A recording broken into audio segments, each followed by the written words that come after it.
ನಮಸ್ಕಾರ. ಈಗ ಸಾಕಷ್ಟು ಸುದ್ದಿ ಆಗ್ತಿರೋ ವಿಚಾರ ಧರ್ಮಸ್ಥಳದ ಕುಮಾರಿ ಸೌಜನ್ಯ ಅವರ ವಿಚಾರ.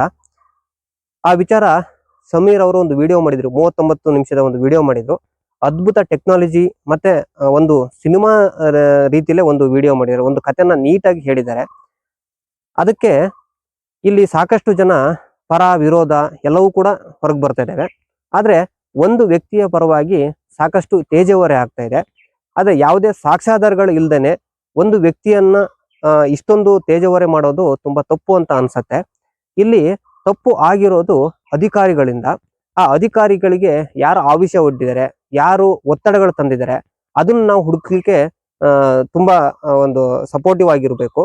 ಅದು ಬಿಟ್ಬಿಟ್ಟು ನಾವು ರಾಜಕೀಯ ಮಾಡೋದ್ರಲ್ಲಿ ತುಂಬಾ ತಪ್ಪು ಅನ್ಸುತ್ತೆ ಯಾವುದೋ ಒಂದು ವ್ಯಕ್ತಿ. ಯಾಕಂದ್ರೆ ಅಷ್ಟೊಂದು ಬೆಳ್ಕೊಂಡಿದ್ದಾರೆ ಅಂತ ವ್ಯಕ್ತಿಯ ವಿರುದ್ಧವಾಗಿ ನಾವು ಅವ್ರ ಹೆಸರು ಹಾಳು ಮಾಡ್ಲಿಕ್ಕೆ, ಅವ್ರ ಹೆಸರು ಬಳಸ್ಕೊಳ್ಳೋದು ತುಂಬಾ ತಪ್ಪು ಅನ್ಸುತ್ತೆ.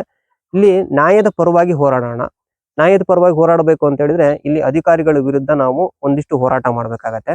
ಇಲ್ಲಿ ಸಾಕ್ಷಿ ನಾಶ ಮಾಡಿರುವಂತದ್ದು, ಈ ಹಿಂದಿನ 5-6 ಕೇಸುಗಳಲ್ಲಿ ಅಪರಾಧಿಗಳೇ ಸಿಗ್ತಾ ಇರುವಂತದ್ದು, ಈಗ ಅಪರಾಧಿ ಅಂತ ಹೇಳಿದವರು ನಿರಪರಾಧಿಯಾಗಿ ಹೊರಗಡೆ ಬಂದಿರುವಂತದ್ದು, ಈಗ ಅಪರಾಧಿ ಯಾರು ಅನ್ನೋದನ್ನ ಹುಡುಕ್ಬೇಕಾಗಿದೆ.